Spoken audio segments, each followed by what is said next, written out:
Welcome to Penrose Learning, where we make understanding easy. You start by opening your document and choosing File, then Page Setup. This is where layout parameters live. Once done, pick your paper size and orientation, portrait or landscape, because that choice changes flow and line breaks. Next, set margins numerically so content aligns predictably, and decide whether to apply changes to the entire document or just the current section. Make sure to preview visually as you adjust values to avoid surprises when you export or print. Now refine layout using Format and the ruler.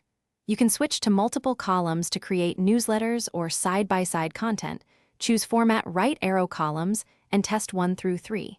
Use the top ruler for precise indents and drag margin markers for quick tweaks. This changes text wrap and alignment. Also adjust line spacing and paragraph styles because tighter or looser spacing impacts perceived density. Once adjusted, skim a few pages to confirm consistency across headers and footers. Finish by previewing and exporting. Open Print Preview to confirm pagination and margins match your intent. If some pages still look off, inspect section breaks.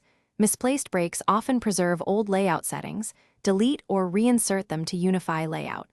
Also verify header and footer dimensions since oversized elements shift body content. If content shifts when sharing, make a PDF to lock layout. If problems persist, revert recent changes one at a time to isolate the issue. Thanks for watching. If this was helpful, leave a like and consider subscribing. See you next time.